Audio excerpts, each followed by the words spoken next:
मेरी कहानी का शीर्षक है पवित्र छाया। बात बहुत पुरानी है।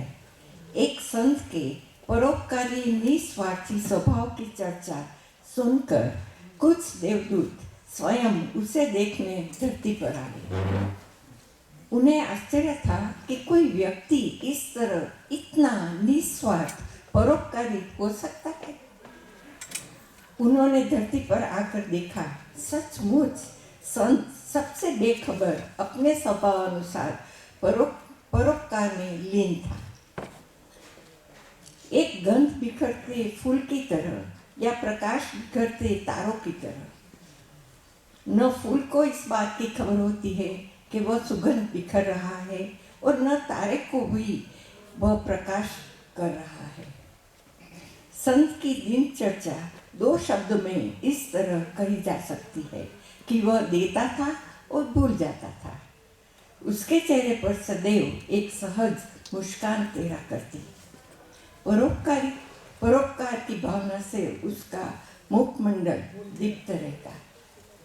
देवदूतों ने ईश्वर से कहा, प्रभु, इस संत को चमत्कार दिखाने का वरदान दे दीजिए। ईश्वर ने कहा, ठीक है, पूछो वह क्या चाहता है। अतः देवदूतों ने संत से पूछा, क्या आप चाहोगे कि आपके स्पर्श मात्र से लोगों के रोग दूर हो जाए? नहीं, संत ने उत्तर दिया, मैं चाहूँगा कि प्रभु ही यह कार्य करे। तो आप चाहेंगे कि कुमार्गियों को सद्मार्ग पर लाने की शक्ति आपको मिल जाए? नहीं, यह कार्य तो देवताओं का है। मैं तो केवल प्रार्थना करता हूँ। लोगों का हृदय परिवर्तन में मैं नहीं करता। तो आप धैर्य की प्रतिमूर्ति बनना पसंद करोगे ताकि आपके सद्गुणों के प्रति लोग आकर्षित हो। इससे ईश्वर की महिमा बढ़ेगी। नहीं, संत ने फिर जवाब दिया, यदि ये मेरी ओर आकर्षित होंगे तो ईश्वर से विमुख हो जाएंगे। प्रभु की महिमा और तरीकों से भी जानी जा सकती है। तब आपकी इच्छा क्या है? मैं भला क्या इच्छा कर सकता हूँ? संत ने मुस्कुराते हुए कहा, सिवाय इसके कि प्रभु मुझ पर दयालु रहे, तब मुझे किस बात की कमी रहेगी। पर देवदूत अट गए। बोले, नहीं, कोई न कोई इच्छा तो बतानी ही होगी। तुम चमत्कार दिखाने की इच्छा करो, नहीं तो यह शक्ति जबरन तुम्हें दे जाएगी। ठीक है, तो ऐसा कीजिए कि मैं सबका भला कर सकूं, पर ऐसा करते समय मैं स्वयं इस बात को न जानूं।